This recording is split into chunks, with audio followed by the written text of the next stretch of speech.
చూసి ఎందుకు సిగ్గుపడటం? ఎప్పుడైతే ఒకరికి తమ శక్తి వల్ల అహంకారం కలుగుతుందో అప్పుడు తప్పకుండా వాళ్ల భ్రమని దూరం చేయటానికి తనకన్నా బలవంతుడు వస్తాడు. తనని తానే పరిచయం చేసుకుంటాడు. నువ్వేమి నాకు జ్ఞానం ఇవ్వక్కర్లేదు. ముందు నిన్ను నువ్వు పరిచయం చేసుకో. ఎవరు నువ్వు? ఎక్కడి నుంచి వచ్చావు? అహంకారంతో వచ్చే సమస్య ఇది. అన్నిటికంటే ముందు తెలుసుకోవాల్సిన విషయం మనుషులు అంతిమంగా మాత్రమే అడుగుతుంటారు. సరే, ఎలాగూ మీరు అడిగారు కాబట్టి నేను చెప్పే తీరుతాను. నాకు ఎన్నో పేర్లున్నాయి. కొందరి దృష్టిలో నేను ఘనశ్యాముణ్ణి, కొందరికి నేను గోపాలుణ్ణి, మా అమ్మకేమో నేను కన్నయ్యని, ఇక మా గ్రామవాసులకి నేను యశోదాపుత్రుణ్ణి. అలాగే మురళీధరుడు, గోవిందుడు, అనంతుడు, ఇలా చాలా పేర్లున్నాయి. ఇక నేను ఉండేది ఎక్కడా అంటే సోదరా, నేను ఇక్కడ ఉంటాను, అలానే అక్కడా ఉంటాను. మిమ్మల్ని గాయపరిచిన ఆ గోవులోనూ ఉంటాను, శరీరానికి చల్లదనం ఇచ్చే పిల్లగాలిలోనూ ఉంటాను, రాధలోనూ ఉంటాను, మీలో కూడా ఉంటాను, సుఖంలోనూ ఉంటాను, అలాగే దుఃఖంలో కూడా. నేను నిన్ను పేరు అడిగాను. నీ పురాణ పట్టణాలేం నాకు అక్కర్లేదు. నీ పేరు చెప్పు ముందో. నేను ఏదైతే చెప్పానో అది అత్యంత విలువైన సమాచారం. ఎందుకంటే అదే కర్మ. వ్యర్థమైనది నామమే. కానీ మీరు ఆ వ్యర్థమైన విషయాలనే తెలుసుకోవాలనుకుంటున్నారు. సరే, ఆ విషయం కూడా చెప్పేస్తాను. నా పేరు ఏమిటంటే కృష్ణ. కృష్ణ కృష్ణ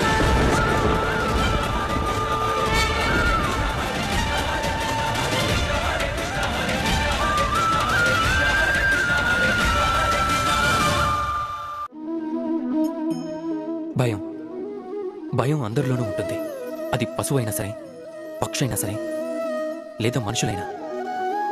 వాస్తవానికి ఈ భూమిపై మనుషులందరూ భయంతో పాటుగానే జన్మిస్తూ ఉంటారు. మరి ఆ భయం పట్ల భయం ఎందుకు? ఒకవేళ భయం అనేది చెడుభావం అయితే దాంతో పాటుగా మనం ఎలా జన్మించగలం? వాస్తవంలో భయం అనేది మనం ముందుకు వెళ్ళటానికి ప్రేరేపిస్తూ ఉంటుంది. మీరే చూడండి, ప్రాణం పోతుందనే భయం మిమ్మల్ని మీరు సురక్షితంగా ఉంచే ప్రయత్నాలు చేయిస్తుంది. అవమానం అనే భయం సదాచారాల వైపుగా మళ్లిస్తుంది. ఇష్టమైన వాళ్ళని పోగొట్టుకుంటామనే భయం వారి పట్ల మన బాధ్యతలు నెరవేర్చేలా ప్రేరేపిస్తుందే. కానీ ఈ భయం చెడుగా మారేది ఎప్పుడు అంటే ఎప్పుడైతే మీపై ఆధిపత్యం చెలాయించాలనే అవకాశం దానికి ఇచ్చినప్పుడు, అందుకోసం ఏ ప్రయత్నాలు చెయ్యనప్పుడు. ఒకవేళ మీరు ఈ భయాన్ని ఉపయోగించుకోవాలి అంటే స్వయంగా ఈ భయంపై మీరే ఆధిపత్యం చెలాయించాల్సి ఉంటుంది. కనుక భయం యొక్క హద్దులని చెరిపేయండి. మీ ఆత్మని వదిలేసి పరాయి వాళ్ల ముందు మీ తల వంచకండి. బాగా గుర్తుంచుకోండి, అంధకారాన్ని చూసి భయపడటం మానేయండి. అప్పుడే మీరు దివ్యలాగా మారి వెలుగుని పంచగలరు.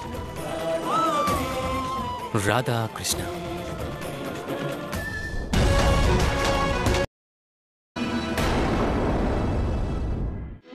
మనుష్యుల ముఖ్య స్వభావం ఒక్కటే, సంపాదించటం. అది ఎంతో శ్రమిస్తూ. దాని రూపాలే వేరు. ధనం కావచ్చు, కీర్తి కావచ్చు, సంబంధాలు కావచ్చు, సుఖ సంతోషాలు కావచ్చు. కానీ మీరెప్పుడైనా ఆలోచించారా, విధి ఇలా అనుక్షణం శ్రమించే విధానం ఎందుకు మనిషిలో కలిగించిందో? ఒక విత్తనంతో మొక్క జన్మిస్తుంది. ఆ చెట్టు ఎన్నో ఫలాలకి నిలయంగా మారుతుంది. ఎందుకు? ఆ వృక్షం స్వయంగా ఆ పళ్ళని తినడానికా? లేదు, దాని ఉద్దేశం వేరే. ఆకలితో ఉన్న జీవులకి పంచటానికి. మీరు సందేహించచ్చు ఇందులో చెట్టుకున్న లాభం ఏమిటా అని. లాభం ఉంది. ఎందుకంటే ఎవరైతే పంచుతారో వారు క్షీణించిపోరు. ఏ పళ్ళనైతే జీవులు భుజిస్తాయో వాటి గింజలని నేలపైన పడేలా చేస్తాయి. దాంతో నూతనంగా వృక్షాలు మళ్లీ జన్మిస్తాయి. వాటి జాతి, వాటి గుణాలు, వాటి స్వభావం అమరమైపోతాయి. అందుకే మీరు గుర్తుంచుకోండి, ధనవంతులుగా మారటానికి ప్రతి క్షణం మీరు శ్రమించాల్సి ఉంటుంది. కానీ మీరు అమరులుగా మారటానికి మీ సర్వస్వం కూడా అందరికీ పంచాల్సి ఉంటుంది. రాధా కృష్ణ. లోకంలో అత్యంత శక్తివంతమైంది ఏంటి?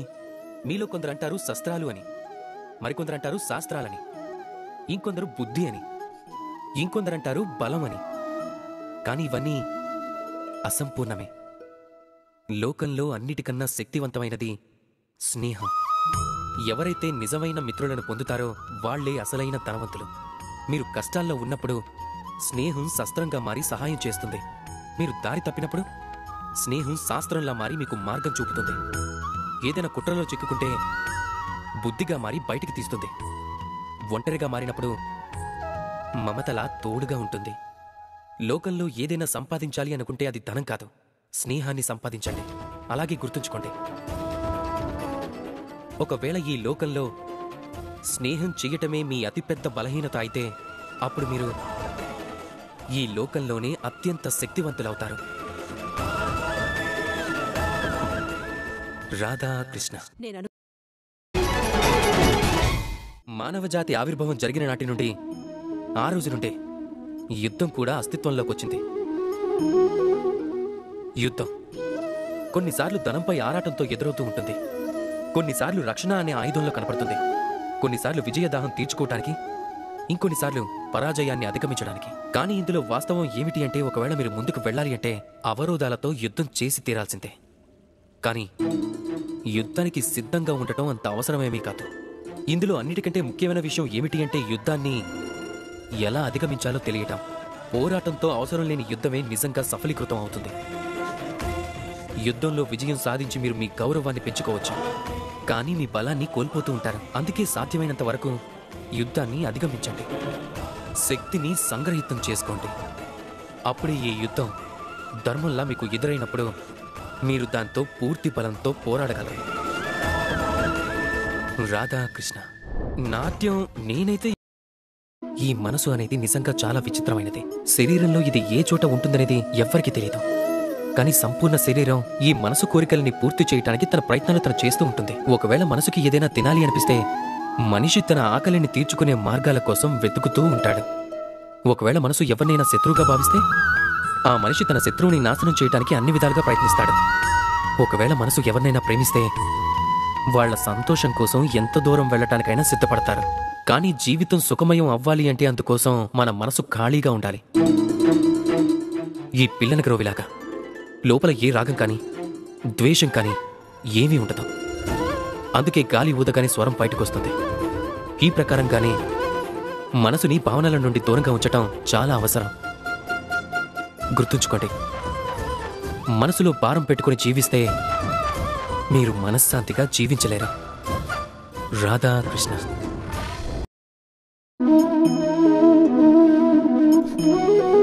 ప్రతిబింబం ఎంతో సుందరంగా ఉంది. దీనికి కారణం ఏమిటి? నా రూపం సుందరంగా ఉందా, లేక ఈ జలం స్వచ్ఛంగా ఉందా? లేదు, ఈ జలం స్థిరంగా ఉంది, శాంతంగా ఉంది.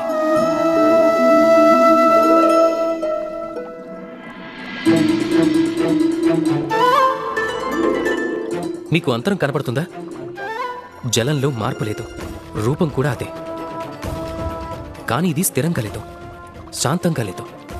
ఆ కారణంగానే నా ప్రతిబింబం ఇందులో చూడలేకపోతున్నాను. కోపం వలన కూడా ఇదే జరుగుతుంది.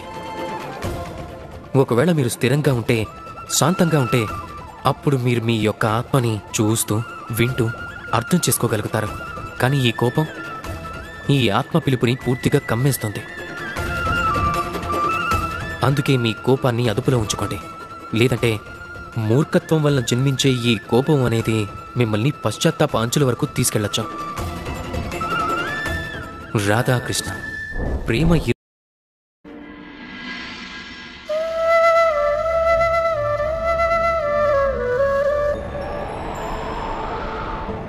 ఒక తండ్రికి తన సంతానం గర్వకారణం అవుతారు, గౌరవాన్ని పెంచుతారు.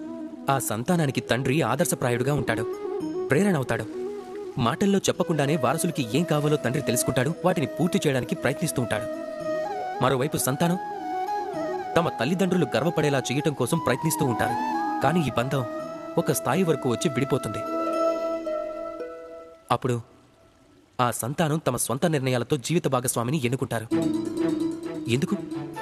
కారణం ఏమిటంటే అవగాహన లోపం.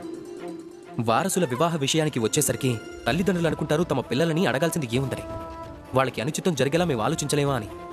కానీ పిల్లలు అనుకుంటారు వాళ్ళ భవిష్యత్తుని ఎన్నుకోవటం తమ అధికారం అని.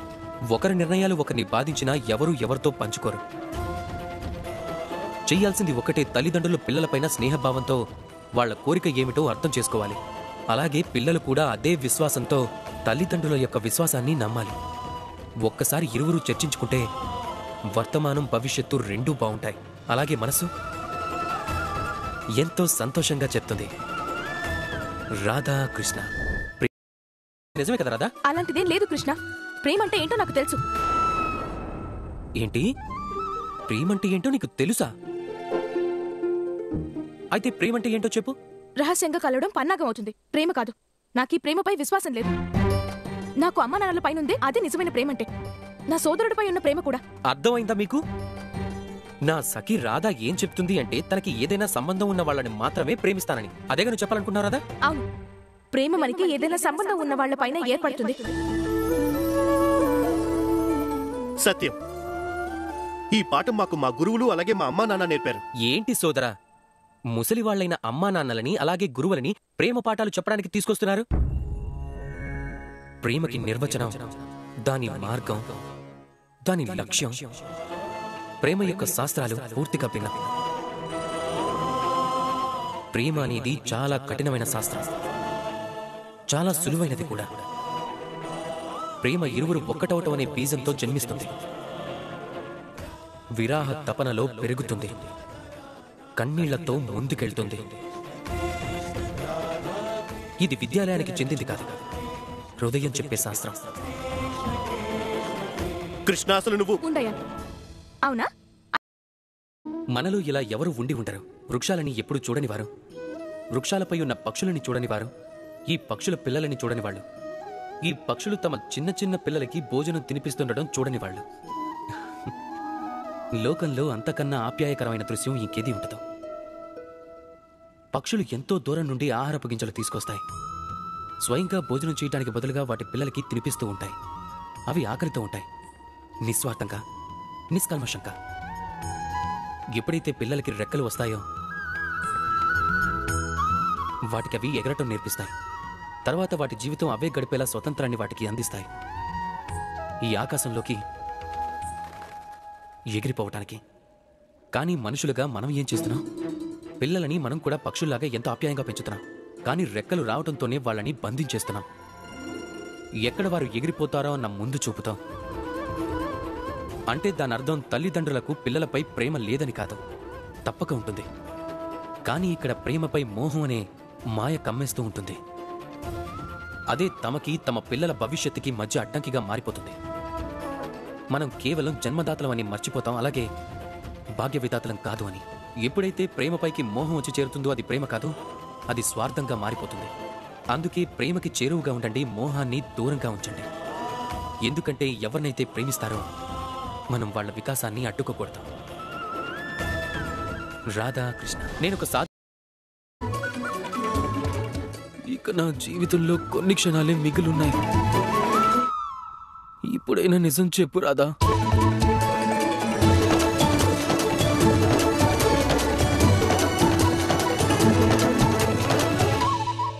విశ్వాసం. భూమికి విశ్వాసం ఉంది, ప్రచండ వేడిమి తర్వాత వర్షం వస్తుందని. అందుకే ఎప్పుడు తను నమ్మకం కోల్పోతాం. సూర్యుడు మళ్లీ ఉదయిస్తాడన్న నమ్మకంతోనే మనం చల్లని నిశిరాత్రిలోనూ జీవించేలా చేస్తుంది విశ్వాసం. పాపం తన హద్దులు దాటేసినప్పుడు ఏదో ఒక రూపంలో నేను మీ ముందుకొస్తాను. మనలో ఉండే ఈ విశ్వాసమే మానవజాతి మొత్తాన్ని నడిపిస్తూ ఉంటుంది.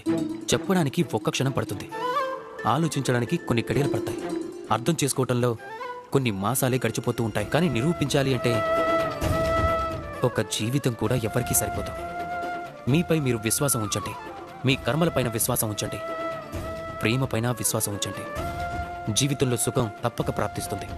అప్పుడు మనం మనసుతో ఎంతో సంతోషంగా పలుకుతాం. రాధా కృష్ణ. ఇలా మహాశక్తివంతమైన జీవి ఏది? మీలో కొంతమంది అంటారు మనుషులని, కొందరంటారు సింహాలని, మరికొందరు ఏనుగులని అంటారు. అది నిజం కాదు. లోకంలో అత్యంత శక్తివంతమైన జీవులు వృక్షాలే. ఆ వృక్షాలు మనకి తినటానికి ఫలాల్నిస్తాయి, జీవించడానికి ప్రాణవాయువునిస్తుంది, ఎండలో కావలసిన నీడనిస్తుంది. అవి మూడు బారిపోయిన తర్వాత కూడా నిప్పుకు అవసరమైన కట్టెలను ఇస్తాయి. ఇప్పుడు మీరందరూ అకస్మాత్తుగా నేను వృక్షాల గొప్పతనం ఎందుకు వల్లిస్తున్నానని అనుకుంటున్నారేమో. నా సంకేతం ఈ వృక్షాల కన్నా వేల రెట్లు అధికమైన ఆ బీజం ఇంకా గొప్పది. అది నేరుగా ఫలాలను ఇవ్వలేదు, అలాగే నీడని, కర్రలను కూడా కేవలం దరిద్రిలో తాగి మట్టితో పోరాడుతూ ఉంటుంది. ఒక వృక్షానికి ఆకారం ఇవ్వటం కోసం కొన్ని వేర్లు నేలలో పాతుకుపోయి ఉంటాయి. దీపం కూడా అంతే. చేతిలో ఇమిడే ఒక సాధారణ పాత్ర, కానీ ఎప్పుడైతే అది వెలగటం మొదలు పెడుతుందో సమస్త లోకానికి అది వెలుగునిస్తుంది, మహత్తుగా మారిపోతుంది. ఇప్పుడు అర్థమైందా? మహానుభావులుగా మారాలి అంటే ఏదైనా సాధించాల్సిందే. మీరు చిన్నవాళ్ళైనా పెద్దవాళ్ళైనా కూడా ఏ అంతరం ఉండదు. ఏదైనా సాధిస్తేనే ఉన్నతులుగా మారిపోతారు. మీరు నడవటం ఆరంభించండి, ఏదో ఒక చోటికి చేరుకుంటారు. నిశ్చలంగా కూర్చునే వాళ్ళు ఎప్పటికీ ఏమీ సాధించలేరు. బాగా గుర్తుంచుకోండి, ఏదైనా ఆరంభించటానికి మహాత్ములే అవ్వాల్సిన అవసరం లేదు. కానీ మహాత్ములు అవ్వాలి అంటే ఏదైనా ఆరంభించటం అత్యంత ఆవశ్యకం. రాధాకృష్ణ. ధైర్యం ఉంటే అంత. నువ్వు కృష్ణుడివా?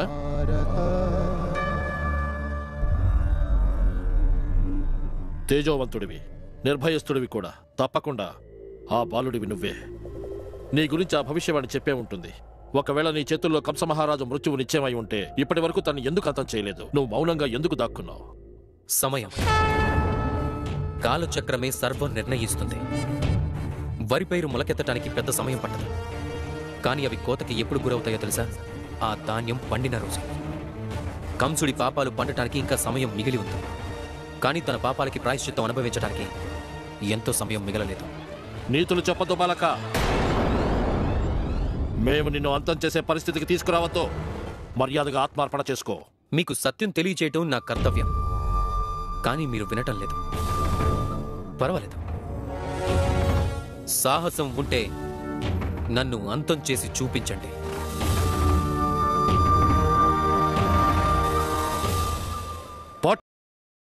ఒక శబ్దం, అది మనకి ఒకసారో లేదా ప్రతిరోజు వినపడుతూనే ఉంటుంది. స్వార్థం. ఆ వ్యక్తి స్వార్థపరుడని, అతను స్వార్థంలో చాలా చెడు పనులు చేశాడని ఇలా ఎన్నో మాటలు వింటూ ఉంటాం. మామూలుగా ఈ లోకం స్వార్థాన్ని, పాపాలను భరిస్తూ ఉంటుంది. కానీ నిజంగా స్వార్థం అంత నీచమైనదా? లేదు. స్వార్థం అనే శబ్దం స్వాతో మొదలవుతుంది, అంటే స్వయంతో. అంటే ఏ కార్యంలో కేవలం స్వయం అనే అర్థం ఉందో, కేవలం స్వీయ లాభం మాత్రమే ఉందో అదే స్వార్థం. ఇక్కడ ఉత్పన్నమయ్యే ప్రశ్న ఏమిటంటే, మీ యొక్క స్వయం అంటే ఏమిటి? మీ స్వయంలో మీరే ఉంటే ఖచ్చితంగా మీరు స్వార్థపరులే. ఒకవేళ మీ స్వయంలో మీ పరివారం ఉంటే మీరు పరివార ప్రేమికులు. ఒకవేళ మీ స్వయంలో అన్యులు కూడా ఉన్నట్లయితే మీరు పరోపకారులవుతారు. ఒకవేళ మీ స్వయంలో ఈ లోకం మిళితం అయ్యుంటే అప్పుడు మీరు పరమార్థులవుతారు. మీ స్వార్థానికి దూరంగా వెళ్ళకండి, దాన్ని విస్తరించండి. మీ అస్తిత్వాన్ని విస్తరించినట్లయితే అప్పుడు మీ స్వార్థం స్వయంగా పరమార్థంగా మారుతుంది.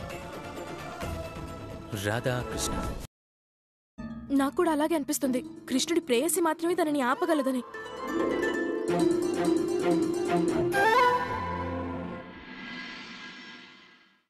నేను మీతో చెప్పాను, లోకంలో అత్యంత బలమైన ఆయుధం, అత్యంత బలమైన శక్తి స్నేహమే అని. కానీ ఈ స్నేహం అనేది అసలు ఎలా ఉండాలి? స్నేహం అనేది పాలల్లో కలిపిన నీళ్లల్లా ఉండాలి. ఎలా? పాలల్లో మనం నీళ్లు కలిపినప్పుడు వెంటనే ఆ జలం స్వయంగా పాలలా మారుతుంది. ఆలోచించండి, పాలతో స్నేహం చేయటం వల్ల నీళ్ల విలువ ఎంతగా పెరిగిపోయిందో. కానీ ఈ కథ ఇక్కడే సమాప్తం అవటం లేదు. పాలని మనం వేడి చేసినప్పుడు అప్పుడు జలం తన స్నేహాన్ని నిరూపించుకుంటుంది. జలమే ముందుగా ఆ తాపాన్ని భరిస్తుంది. తన అస్తిత్వాన్ని వదులుకొని మరీ వేడిని సహిస్తుంది, అలా పాలని కాపాడుతుంది. కానీ ఆ తర్వాత తన మిత్రుడు వెళ్లిన తర్వాత పాలలో పొంగొస్తుంది. అది పాత్ర నుండి బయటికి రావటం మొదలు పెడుతుంది. కానీ అది శాంతించాలంటే మనం ఏం చేస్తాం? అందులో కొద్దిగా జలం కలుపుతూ ఉంటాం. అంటే స్నేహం అంటే ఇదే. మిత్రుడు అస్తిత్వాన్ని పెంచేదే స్నేహం. స్నేహం అంటే ఇదే. మిత్రుడు అస్తిత్వం కోసం తను జ్వలించాలి. స్నేహం అంటే ఇదే. అందులో సుఖం అలాగే దుఃఖం రెండు మిత్రుడితోనే ముడిపడాలి. ఎలాంటి మిత్రుడిని సంపాదించాలంటే తన ముందు కుబేరుడి ధనం కూడా తక్కువే కావాలి. రాధాకృష్ణ.